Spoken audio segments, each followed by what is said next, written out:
Welcome to the second in our series of videos outlining the combat capabilities of the free and starter characters of Genshin Impact. This video will feature Amber, the Outrider of the Knights of Favonius. It's important to remember that the starter characters are unique in that their constellations can only be obtained through the standard banner or spending star glitter in the Paimon shop. So if you're wanting character constellations while not ruining your chances at obtaining the limited characters, it might take some time to acquire them. However, this guide assumes that at some point your aim is to fully master and play these characters and wish to learn about the added utility their constellations may bring. With that out of the way, let's have a look at Teyvat's Number One Outrider. Amber is an archer who wields the Pyro Vision. Like all archers, it is possible to focus pyro energy into your arrowhead after waiting a short period of time while in the aim mode or while holding down the attack button. The basic 5-hit combo string of Amber's basic attack, Sharpshooter, will always deal physical damage. While it is possible to build your Amber for physical damage, this will not be the main focus of this guide. However, any build that works well for physical will work here. While Amber's combo damage isn't fairly high, her basic attack talent is still important to level because it is tied to her aim shot for which her attack talent is named. For players lacking constellations, this will comprise the bulk of Amber's damage. For most characters, their crit chance is entirely RNG dependent, but archers allow their crit chance to be enhanced through skill. While aiming your bow, anytime a loosened arrow hits a weak point of an enemy, it will automatically score a critical hit. You will find that many enemies in the overworld have weak spots. And while not all bosses possess them, some still do. Crit rate doesn't hurt, of course, but it isn't necessitated for many portions of the game so long as aim shots are your preferred playstyle. Amber's 4th Ascension passive actually leans into this and grants her more attack upon hitting a weak spot. Bows that reflect this sniper shot style of play are the Sharpshooter's Oath and the Messenger, as both of them grant benefits for hitting weak spots. One should be mindful that the damage dealt by the Messenger's passive is physical damage, so it won't be nearly as powerful as Amber's pyro shots. However, if you're interested in a physical aim shot build, this is an interesting weapon to try. The Sharpshooter's Oath, however, has the benefit of being one of Amber's strongest aim shot options, beating out even a lot of 5-star options. You can also try the Prototype Crescent for its attack buff passive. There is some debate as to whether or not the Crescent is better than the Sharpshooter, but the Sharpshooter is unarguably easier to obtain. Regardless of your choice, they're very good for any Amber main restricted to the aim shot playstyle. As your constellations open up, even if the aim shot damage will go down, it may be practical to search for other bow options should you wish to expand your arsenal.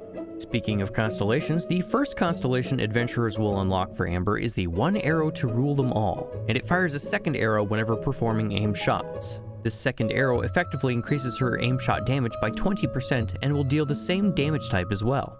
The best artifact set for aim shot Amber will actually be the Wanderer's Troop, which increases charged attack damage of archers and catalysts by 35%. The main stats you'll be working with will be the attack percent sands, a pyro damage goblet, and a crit damage circlet. For lower ranked adventurers, you can use the 4-piece martial arts to increase her bonus damage, the 4-piece Braveheart set to give her more attack and increased damage at the start of a fight, and for enemies at the start of the game, the damage they receive from aim shots is usually enough to pick them off without needing additional shots.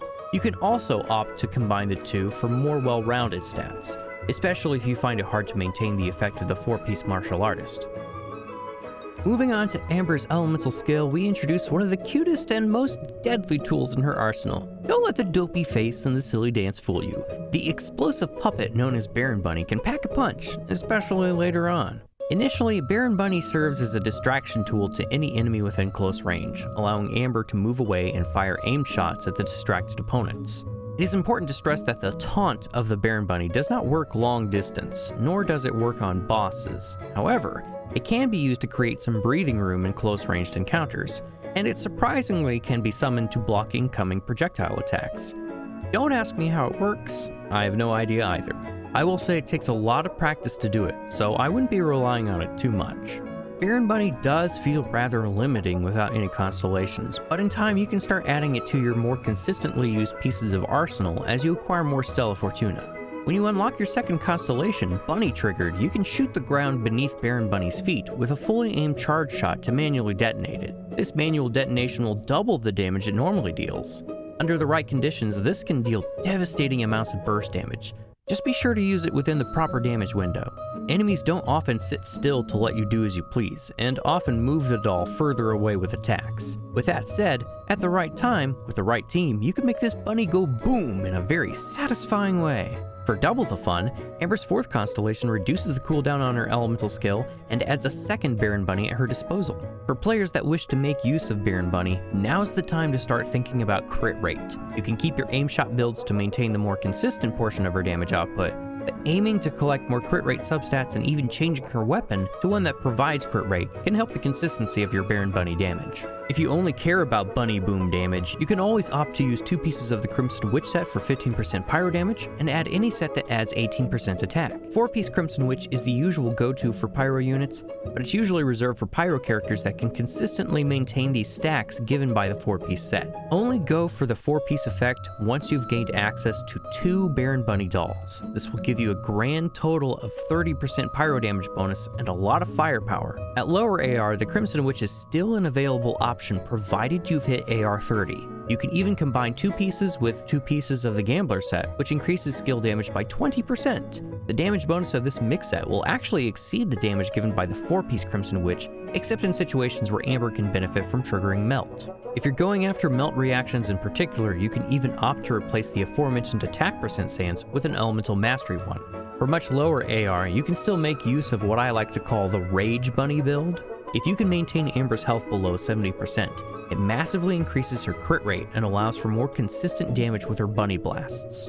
For weapons that increase this aspect of Amber's playstyle, you can always opt for any weapon that increases crit rate, such as the Battle Pass Viridescent Hunt, the 5-star Skyward Harp or Polar Star, and even the Slingshot for players with lower AR. If you've got your crit rate in order, you can opt instead for the Stringless, which improves her skill damage. It even has an Elemental Mastery stat to increase her damage further in situations where she can trigger Melt. Provided you have access to Vaporize instead, lower AR players can opt for the Raven Bow. The final piece of Amber's abilities is her Elemental Burst. Her burst damage does several instances of chip damage, but it does add up. Against a single large target, the damage is surprisingly high. However, Amber's Burst has additional purposes beyond simply dealing damage. In fact, her Burst allows her to become a very strong support unit. This is because Amber's Burst has a very strong Pyro Aura. Many instances of Pyro are happening in sequence, and that means Pyro Aura is being applied rapidly. That means that other characters that deliver multi-hit instances of Burst Cryo or Hydro damage can have all the instances of their hits trigger reaction damage and benefit from Amber's Pyro application. Character interactions that notably fall under this category are Xingqia's Elemental Skill and Chongyun's Burst. Other character interactions such as Mona's or Aloy's Burst are just as powerful so long as you perform them in the right order. Essentially, Amber's Burst is a great enabler for any Hydro or Cryo characters that deliver one instance of a mighty blow, even if it has smaller parts that act in unison. Amber's particle generation is fairly high, however, it still requires her Baron Bunny to make contact with an enemy in order to generate them. This means that regardless of your luck with Baron Bunny, it's important that your support Amber has a lot of energy recharge. If you're using Amber purely as support, place any piece with energy recharge that you can find, and give her a weapon that grants energy recharge as well. The Favonius Warbow is an excellent choice since not only does it grant energy recharge, its passive gives extra particles whenever scoring a critical hit. And as we discussed earlier, weak spot hits count as crit hits. For lower AR, you can give Amber a mixed set of both the Exile and the Scholar. Though it does require a specific order of operations, you can even try using 4 pieces of the Instructor to give your allies more elemental mastery with which to increase their reaction damage. At higher AR, you can safely give Amber 4 pieces of the Noblesse set, and for those of you who happen to have it, a bow that skyrockets Amber's support potential for the exact reasons we've been discussing is the Elegy of the End. It has an energy recharge secondary stat, and its passive increases the elemental mastery and attack of her team whenever her burst scores hits on the enemy. If you don't have it, you can still fall back on the Favonius Warbow. This weapon is made available to everyone who completes the very first Archon quest. It is a bit of a wait to finally make use of it for your Amber, but it's obtained early enough in the game to carry you for a good long while. Plus, it makes a great pair for other characters as well, so it's always a good choice to invest in regardless. As you ascend Amber, she'll gain access to every arrow hits its target, which expands the AoE of her fiery rain, and her final constellation, Wildfire, will increase her support capabilities further by increasing the team's movement speed and attack. Depending on how you intend to play Amber, you have a few considerations to make. Though I only named a few weapons, there are still other 5-star options that work fairly well on her. Though for their intended purposes they often get beat out by more easily acquirable options, feel free to use them if you so desire. I'll show a chart with a list of all the weapons we've mentioned thus far. You can pause the screen or have a look at the link posted in the description below in order to compare their list of benefits to find the bow that matches your playstyle. For artifacts, I'll show a quick reference of which ones I feel best match each playstyle and which constellations are required to make full use of them. Before we close out, here are a few more lesser known things we should probably mention, and a few of them have to do with Baron Bunny. In multiplayer, you can actually detonate other players' Baron Bunnies. The damage dealt will be based on that player's stats, talent level, and crit chance, but they will still benefit from the double damage of the manual detonation. Baron Bunny can hold Cryo Aura. This means that you can use Baron Bunny with an Animo unit to deal swirl damage along cryo-based elemental absorption damage.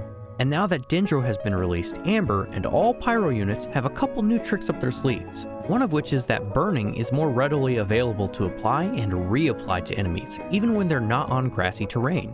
While it's not necessarily new information, its obvious nature might lead this interaction to be largely overlooked by what is quite possibly the more fascinating new Dendro reactions we have available. When Hydro reacts with Dendro, it creates a seed bloom. Pyro can be applied to the seed afterwards to trigger Burgeon, which increases the Dendro reaction damage that the previous reaction would normally apply.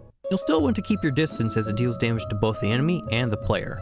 And since the reaction damage is Dendro, it's important that the Dendro unit is using the new Dendro set, which reduces Dendro resistance when dealing Dendro damage. While Amber may not find additional uses thanks to Dendro reactions, it is important to be mindful of her role in these new interactions. With all that said, that should do it for this video. Amber has an understandably restricted playstyle that requires a higher level of skill to fully enjoy. However, her arsenal does open up as her constellations are unlocked and her playstyle can become far more varied. For all of the Amber enjoyers out there, thank you very much for watching this video. I hope it supplied the information you needed to get started, even if you're momentarily resigned to just building her for support. Her value to your team can be quite surprising considering how often she's overlooked, but don't let that stop you from enjoying her nonetheless. I'll see you in the next video, so until then,